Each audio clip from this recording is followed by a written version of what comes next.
Have a story to tell? I believe you. Ghost, cryptids, the unknown. Let's talk about it. This is my GhostCast.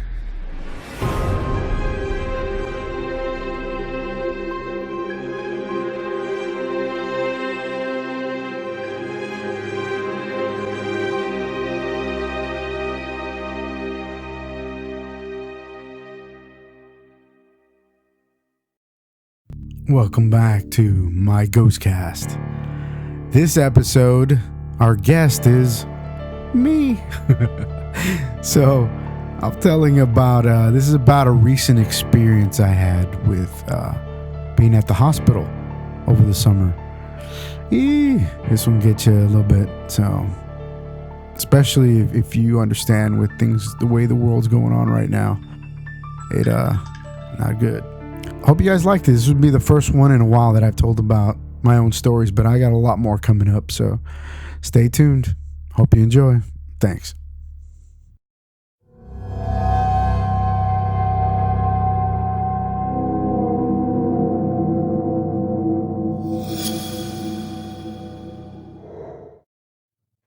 Hey guys, welcome back to the next episode of my GhostCast. This time, I'm your host, Threz, and I'm also the guest.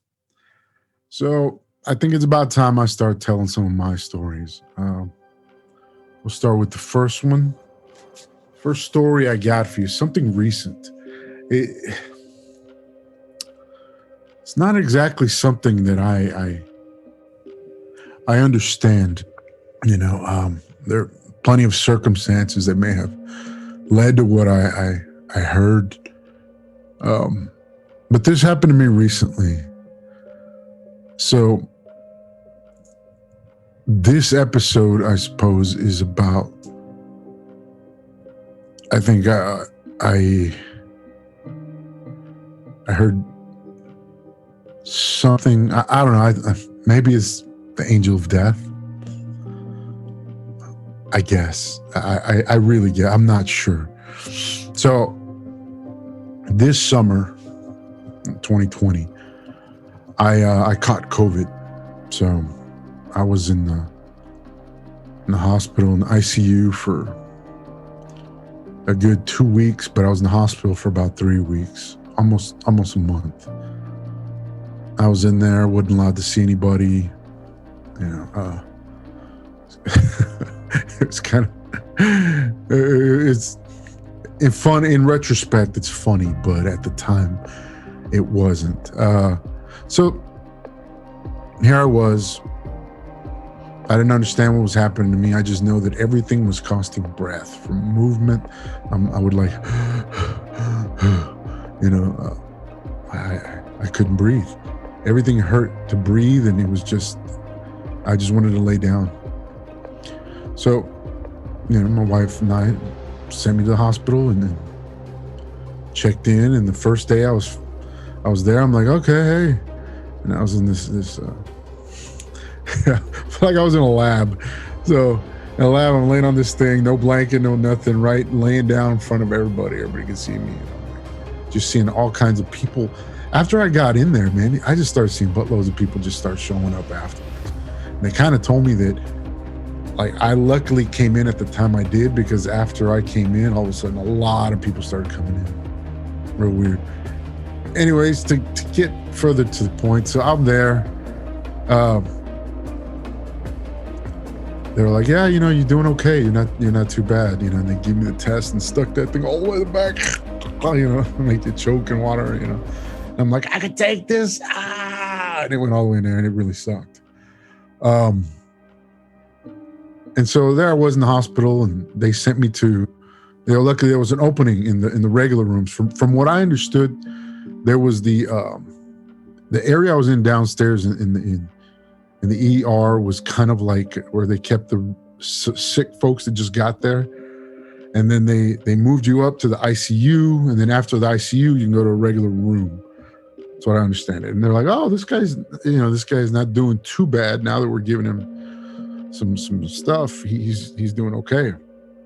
oxygen, what have you. And they're like, okay, we could probably move him to the regular room. And so they took me to the regular room, and the next day, and like I said, I was having such a hard time breathing. And then it sucked. They had this tube in my nose blowing oxygen like 600 miles per hour. So it was like just blast. I'm like, is this supposed to be this? And it's just, and so it dried up my nose that I was like bleeding from, I had really hard boogers. It sucked. And that air blasting through blew out my ears. I had a hard time hearing. I was dehydrated because, apparently I caught pneumonia. And so they had to not give me any water. So I had to just chew ice here and there.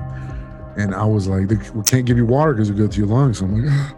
And I hadn't eaten in days at that point. I just wasn't hungry, so I hadn't eaten. I guess I was kind of going on a purposeful fast, so to say. So I can't breathe. It sucks. I'm feeling weak.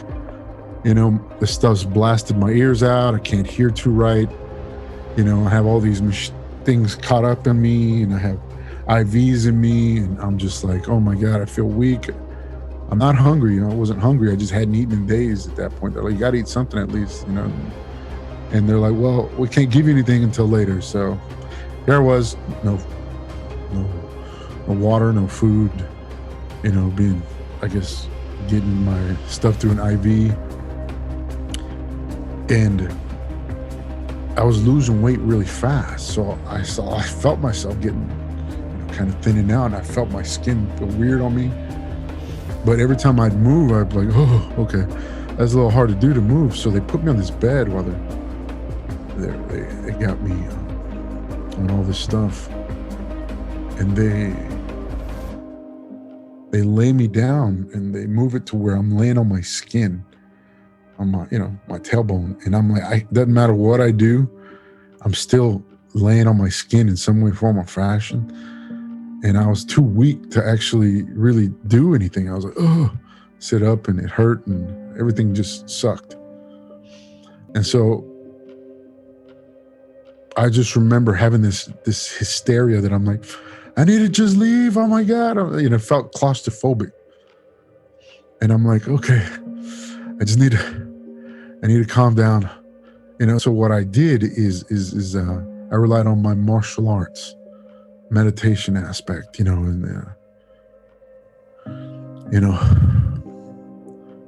I put myself in this state where I blocked out the pain I was feeling. I blocked out my ears blowing out. I blocked out the sense to just rip everything off and run out of the hospital.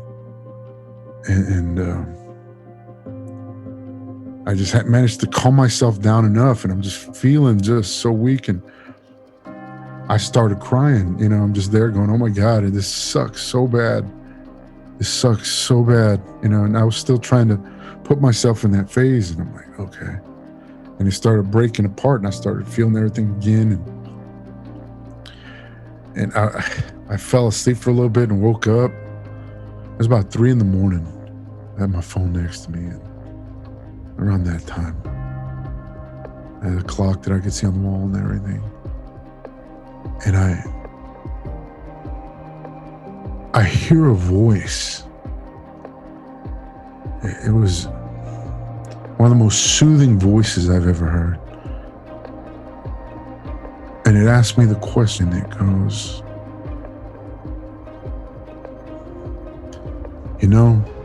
it would be easier if you just let go. And here I am all boogeried up, and I'm crying, and my eyes are watery, and I'm like, what? Oh, and then it repeats. Be easier if you just let go. And I remember just going, with the way I feel right now, that might not be a bad idea.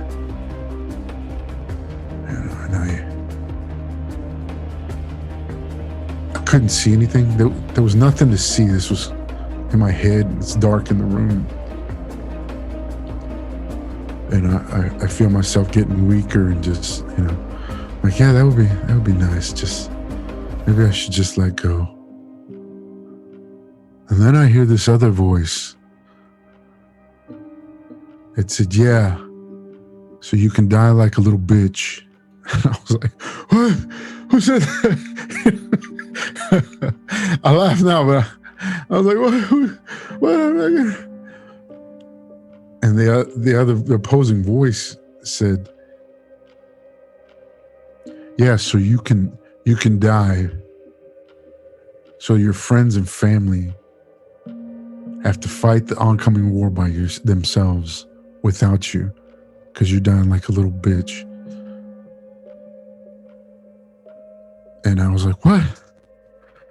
They're like, yeah, you're gonna die before everything gets started, so you won't be there to help anybody. So, and I'm like, no, I don't want to die like a bitch. I don't know, whether I was talking to myself there, or delusional or whatever. It was surreal. It was just out of this world feeling there. It was cold. And,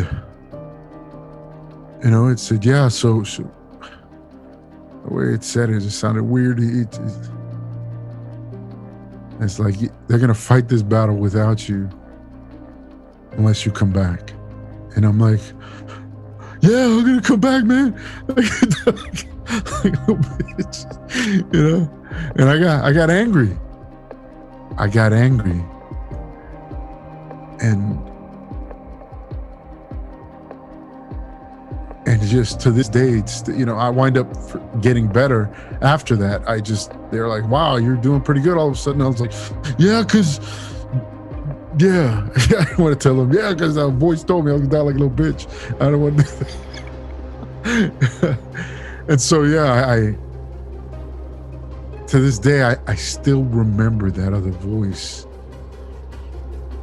It was so soothing.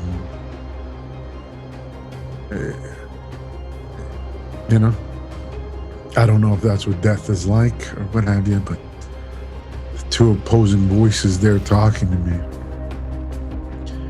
was what I experienced at the hospital when I almost passed away. Later on, I wind up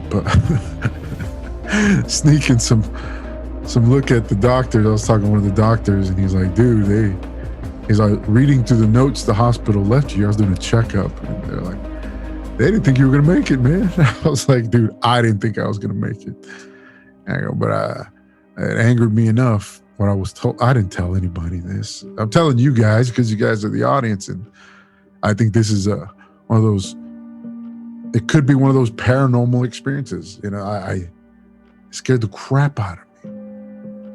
But at the same time, I got angry enough that I wanted to get out. And it was a time when all the rioting is going on. My wife is home alone.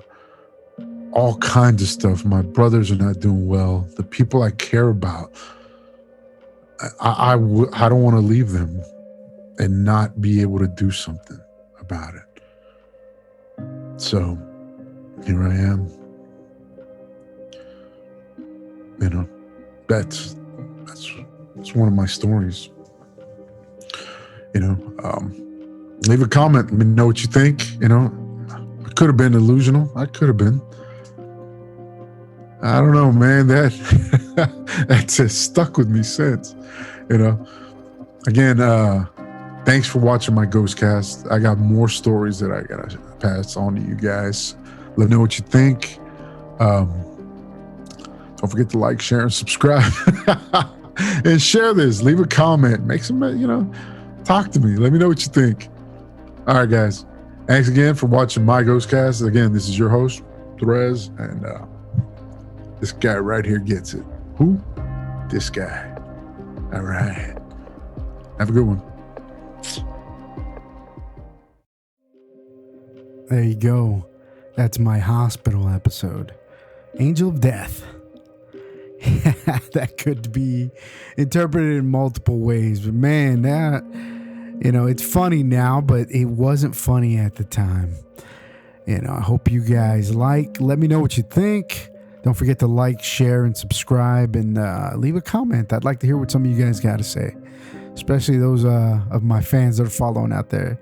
Stay tuned. I got a whole lot more stories and a whole lot more interviews. So thanks, guys. I'll talk to you soon.